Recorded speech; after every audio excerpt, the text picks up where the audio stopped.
Doctor Ramalakshmi, KMMC மருத்துவக் கல்லூரி and மருத்துவமனையில் மகப்பேறு பகுதியில் பேராசிரியராக பணிபுரிகின்றேன். இன்று பெண் குழந்தைகள் தினம். அதை பற்றி சில வார்த்தைகள் சொல்ல விரும்புகின்றேன்.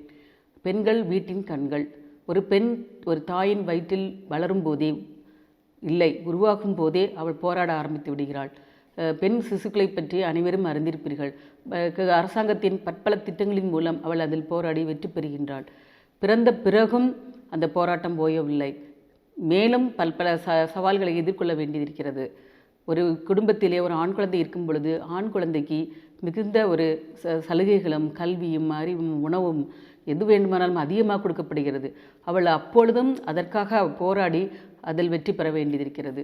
ஒரு பெண் குழந்தைக்கு படிப்பு, ஒழுக்கம், அறிவு மூன்று மிக மிக முக்கியம். ஏனென்றால் அவள்தான் இந்த நாட்டினுடைய எதிர்காலத்தை நிர்ணயிக்கின்றாள். எப்படி அவள் படித்து விட்டால் எல்லாம் இது பண்ணிவிட்டால் குடும்பத்தில் ஒரு சமுதாயத்துக்கு ஒரு நல்ல ஒரு தலைமுறையினரே உருவாக்கி கொடுக்க முடியும். இதை நிறைவேற்ற வேண்டுமானால் அவள் என்ன செய்ய வேண்டும்? தன்னைத்தானே தயார்படுத்திக் கொள்ள வேண்டும். எப்படி தயார்படுத்திக் கொள்வது? அதுக்கு முதலில் வேண்டுவது உடல்நலம். அவளுடைய உடல்நலம் நன்றாக இருக்க வேண்டும்.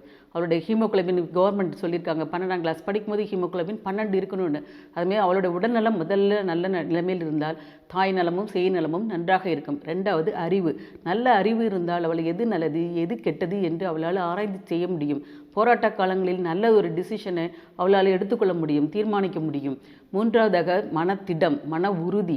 அவள் இவ்வளோ போராட்டங்களை அவள் எதிர்கொள்ளும் போது நிறைய தோல்விகள் வரும். அவ்வளோ தோல்விகளை கண்டு துவண்டு விடாமல் அந்த தோல்விகளை எல்லாற்றையும் வெற்றி படிகளாக மாற்றி வெற்றி அடைய வேண்டும். பாலியல் சம்பந்தப்பட்ட விழிப்புணர்வுகள், யாரிடம் எப்படி பழக வேண்டும், எப்படி பேச வேண்டும், எந்த மாதிரியான ஆடைகளை அணிய வேண்டும், தன்னைத்தானே எப்படி பாதுகாத்து கொள்ள வேண்டும் போன்ற எல்லா விழிப்புணர்வுகளையும் பெற்றோர்கள் அந்த பிள்ளைகளுக்கு சொல்லிக் கொடுத்து விட வேண்டும். அந்த பிள்ளைகளிடம் அவர்கள் ஒரு தோழியாக பழக வேண்டும். அப்பொழுதுதான் அந்த பிள்ளைகளும் தன்னுடைய பிரச்சனைகளை அம்மா இருக்காங்க, நம்ம எதனாலும் சொல்லலாம் அப்படின்னு சொல்லிட்டு அவங்கள்ட்ட பிரச்சனைகளை அவங்க டிஸ்கஸ் பண்ணுவாங்க, சொல்லுவாங்க.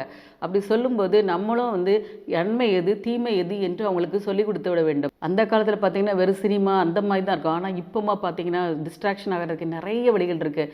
டிவி, வாட்ஸ்அப்பு, மெசேஜ், செல்ஃபோனு, என்னென்னமோ டிஸ்ட்ராக்ஷன் இருக்குது. அப்போ இந்த டிஸ்ட்ராக்ஷன்லேருந்து அந்த பிள்ளைங்களை நம்ம பாதுகாக்கணும், காப்பாற்றுங்கிறது, வழி நடத்துங்கிறது ஒரு பெரிய சேலஞ்சு தான் பேரண்ட்ஸுக்கு. நம்ம கண்காணிப்பிலேயே இருக்கணும்னு நினைக்கக்கூடாது. அது கவனமாக பார்த்தாலே போதும். மனம் திடங்கொள், தோல்வியில் கண்டு துவண்டு விடாதே, லட்சியங்களை நிறைவேற்று, வெற்றி பெறு. முக்கியமாக விழித்திடு, விழிப்புணர்வுடன் இரு, வெற்றி பெறு.